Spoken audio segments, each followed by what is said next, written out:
Tesla might pivot to robotaxis. If you ask CEO Elon Musk, today's latest round of Tesla layoffs is meant to cut costs and get lean for the automaker's next phase of growth. But lately, even the most optimistic Tesla fan has to be wondering what the hell that even is. A few weeks back, Reuters rocked the electric car world when it ran an exclusive scoop. Tesla was abandoning the consumer-facing versions of its semi-rumored low-cost $25,000 EV project. Instead, the report alleged that the brand will focus on creating a robotaxi version of that platform. Musk himself took to X, nay Twitter, to somewhat vaguely refute Reuters' claims. However, by the end of the day, Musk said that the robotaxi would officially be unveiled on August 8. The news sent analysts, investors, and EV advocates alike reeling, especially in the wake of a surprisingly disappointing Q1 result for the brand. Within a single afternoon, Tesla's plans shifted entirely. It was good at making and selling cars, but now it wants to become an autonomous driving taxi company, although it's not even clear how today's job cuts play into that. In a global market that's thirsty for reasonably priced EVs, is that a wise idea right now? Tesla releasing a cheaper EV has been a long part of their strategy. And so abandoning it would be a major change in course, Bloomberg NEF EV analyst Corey Cantor told insideevs in an email. So much of Tesla's stock price, both past and future, has been staked on its ability to continually grow its sales. Analysts and investors alike have been operating on the idea that Tesla was in the middle of a two-wave plan, with its first wave increasing volume. The brand's low-cost platform would be its second wave, as it would produce literal millions of vehicles per year, allowing for any buyer to have an EV at an affordable price. The focus instead seems to be on developing AI to make its full self-driving technology live up to its name. Indeed, Musk has, in recent months, promoted the idea that Tesla is actually an AI robotics company and not a car company. And he has long admitted that full autonomy is the difference between its sky-high valuation and being potentially worthless. This is part of why the rumored robotaxi is said to ride on the same platform as the $25,000 EV. A car that Musk didn't even want to make, according to Walter Isaacson's recent biography. But now, that car might not be coming at all. That's not great for a company that has had increasing concerns about its ability to sustain growth. Wells Fargo recently downgraded the brand in a clickable scathing takedown, calling it a growth company with no growth. Hard to see the lie there.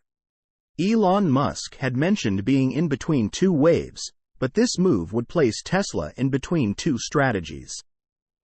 One that pursues higher volumes and another on higher margins, Cantor said. Tesla has been cutting prices to reach more of the mass market and not building out. The $25,000 car would suggest they are pivoting away from such an approach. Cantor said he doesn't understand how Tesla plans to grow with no real product in the pipeline. Even bullish investment and analyst firms viewed the cheaper Tesla as an inevitability. Although Evercore was fairly skeptical about its promise to ramp up to more than 1 million units per year by 2025. Tsla, an analyst at China-focused Sino Auto Insights, agreed. A 40K Model Y or Model 3 has limited appeal, for example, in India, he wrote. So, without a $25,000 model, this leaves a huge 8-10 year hole in its business, he continued. Even before the report, Tsla said that a budget Model 2 type vehicle that would have dropped in 2026 would have been too late for the brand. But Tsla also said that Tesla's turncoat stance on cheap EVs is a tacit admission that it can't compete with Chinese cheap EV options.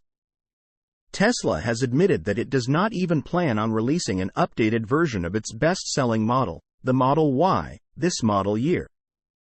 Thus, aside from the arguably niche Cybertruck and the somewhat frosty market reception to the updated Model 3, it has a whole range of models that are fundamentally old.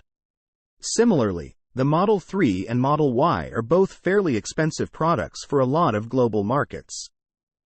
The presumptive Model 2, along with factory investments in places like India and Mexico, could put the brand on stronger footing with companies like China's BYD.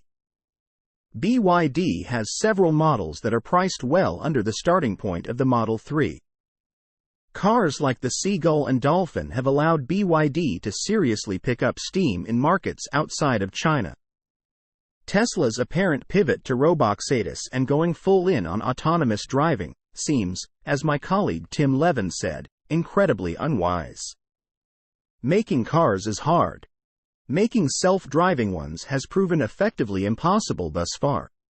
Even if we ignore the high number of complaints and even active litigation against Tesla for its implementation of full self-driving. Autonomous cars are really hard to make work.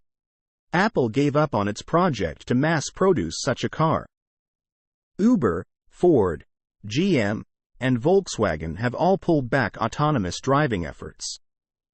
Waymo is one of the few with self-driving cars consistently on the roads, but it still has yet to turn a profit. By comparison, Tesla's cars are profitable. It's one of the few EV makers that can even pull that off. Even amid slowing sales, Tesla still moves far more fully electric metal than the efforts of some of the biggest legacy automakers combined. If the $25,000 model ever was released, the model would have added a fresh product to the lineup, while courting a wider subset of buyers that other EV manufacturers haven't quite figured out how to reach. Around 36% of 2023 U.S. new car sales occurred below the price of the Tesla Model Y. With the IRA's $7,500 tax credit and around Model 3 without the tax credit, Cantor said. Both inside and outside of the U.S., the car would likely be a hit. Source: reposted and summarized from @InsideEVS.